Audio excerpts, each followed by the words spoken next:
Hello, my name is Solomon Savoy Jr., host of the Faith-Based Workplace YouTube channel. I just wanted to take this opportunity to introduce myself and introduce the channel and tell you a little bit about what we're going to be doing over the course of the next few years of dropping YouTube videos. First off, I am a military vet, served a tour in Iraq. I am a husband, father, son, brother, uncle, cousin, and the list goes on and on. What faith-based workplace is all about is talking about work issues with dealing with supervisors and managers and even coworkers from a day-to-day basis. We're going to talk about narcissists in the workplace. Some of you may have encountered some of these people. Some of you might not even know who they are, but we're going to break that down weekly on this channel to be able to get on the same playing field so we'll know what we're dealing with. Because I've encountered them myself in different times or different jobs, and at first I didn't know what I was dealing with, but you quickly to say that these people are crazy or something is wrong with them, but it's not always the case.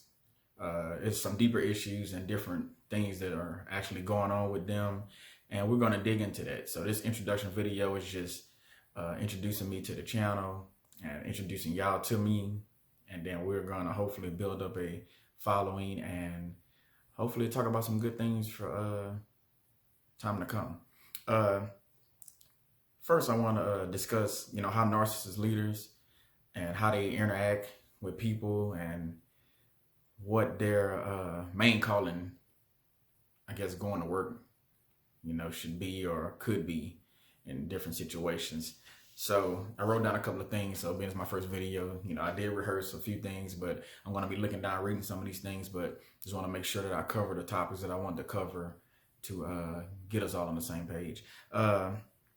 So dealing with narcissist leaders, they're all self-absorbed, and they hold their own beliefs so far as entitlement and superiority. So usually you'll find these people in different you'll find them in different positions, whether it's managers, supervisors. Sometimes it might be the president of the company, vice president of the company. You just never know. But they usually are in these high-ranking positions, and they're usually in charge of people, and they're the one making a final decision on some of these issues that are going to affect you, me, and different people that are at work. They act in their own best interest, so putting others at risk. So they never really care about you. Even though they might act friendly, that's never the case when you're dealing with a narcissist. And then we talk about narcissists is different things that we relate back to the Bible. That's some of the things we're going to talk about moving forward with this YouTube channel. Therefore, workers usually have low self-esteem dealing with these people because it's a constant draining of, your own self-worth and just things that you have going on. So it's like every day you're going to work and you don't want to go, but you can't just quit a job, especially during this pandemic. It's kind of hard just to say, hey, I'm going to quit, because it's harder to find a job, especially during these times. And even when it's not a pandemic or something going on, it's hard to just quit a job, especially if you've been there for, for some years, and you have a supervisor that might be new to the situation, but then you find out some of these narcissistic traits that we're going to talk about. It's probably what these people, what you're dealing with, but you can't just up and quit. So we're going to talk about those issues, like how do we work, because you have a family support, and even you don't have a family, you have you to support. So you need the money, or you need the job for benefits, or whatever the case may be. So we're going to discuss how do you go to work every day and deal with this person, whether it's male or female, because it can be different ones. It could be a male or a female. It's not, one or the other. Now, statistics do show they do find more men, but there are women narcissists also. And then we'll dig into the Jezebel and the Ahab spirits and things of that nature too, dealing with the whole narcissism and how they relate in the Bible and relate just in life in general. So signs of a narcissistic leader, we're going to talk about those real quick just to breeze over so we can, like I say, get on the same page and come to understanding that you might be dealing with a narcissist if you're at work and this person is at your throat, or on you daily, 2, 3, 4 times a day. Even when you're not doing nothing wrong, they still on you. So there's a reason behind that. So we're going to get into that. So first I want to talk about signs of a narcissistic leader. Like I said, usually they are in leadership positions. So one thing they'll do, and I've had this happen to me, you might have had this happen before, they like to steal your ideas.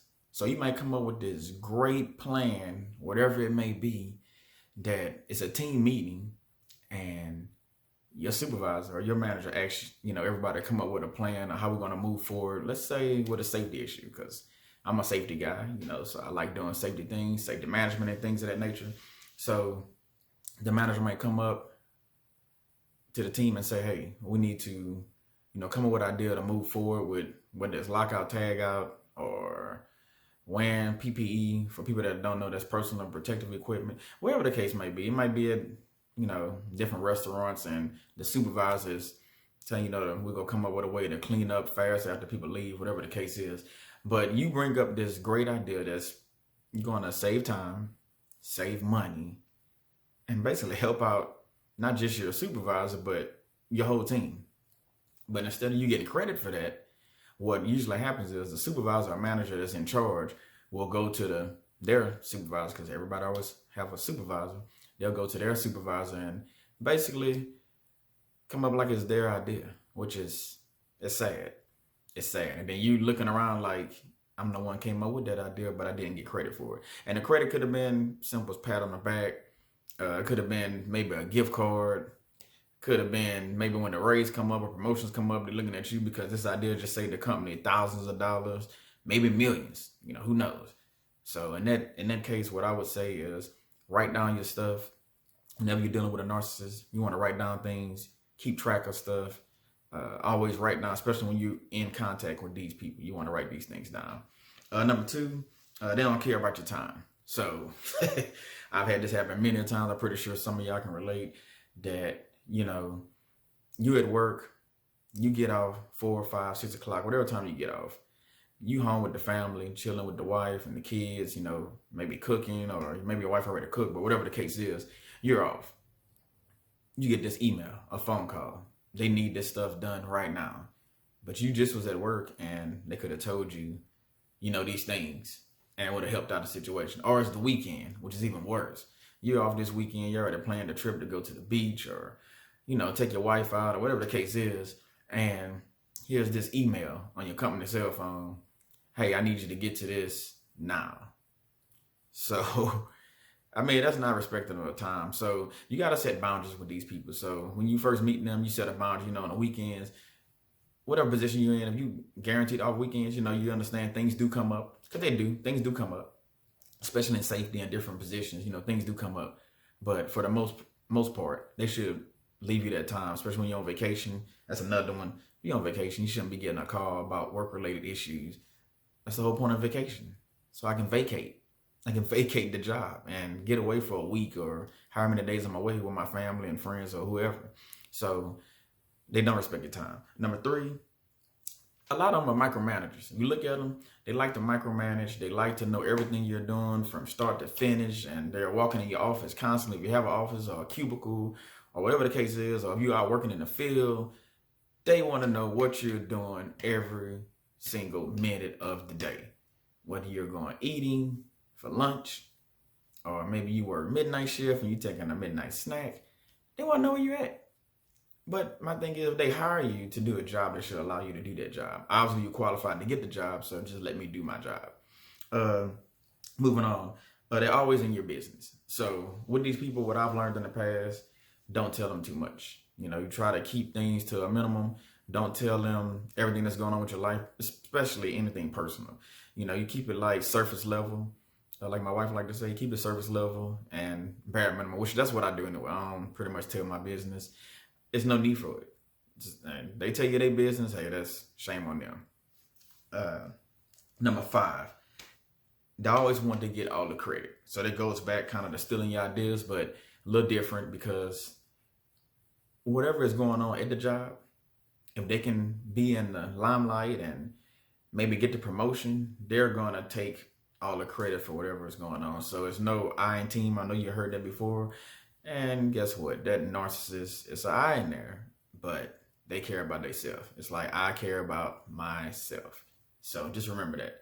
When you're dealing with these people and you recognize the signs, you're going to know that, okay, I'm dealing with somebody that's different and I need to handle this different also. Okay, next. If you're considered a threat, you're out of there. So let's say you're the new guy on the block and you got the degrees, whether it's a bachelor's degree, associate's, master's degree, you might be a doctor, I don't know. Whatever position you're in, you got these degrees and you have experience. If they don't have the degrees, and even if they do sometime, they consider you a threat of any kind, and you're not even in, what's crazy is you're not even interested in their position, they're gonna get rid of you the best way they can. So it might be getting fired or moving to a different position, but they're gonna do whatever they can to hold you down. So when promotion time come up, you're probably not gonna get that promotion or that raise. And that's just the way they do. They make it tough for you so that way you can leave and they still looking like, hey, you know, I told you, Solomon wasn't go make it. I told you, you know, so, hey. Next, we're gonna go, they only care about themselves. So they would not stick their neck out for you. So you can imagine that if something is going on at work, you're probably going to be in it by yourself. Now you have somebody to say, hey, I have your back, and no matter what goes on, I have your back. You can count on me. And they probably mean it. But then some of them say it and it's just talk.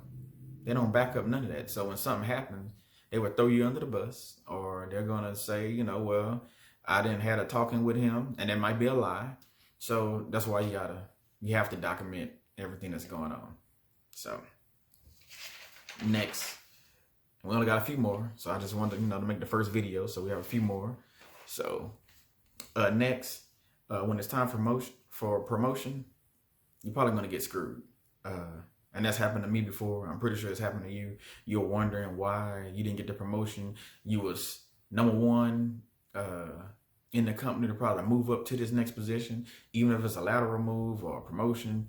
And then somehow you don't get it.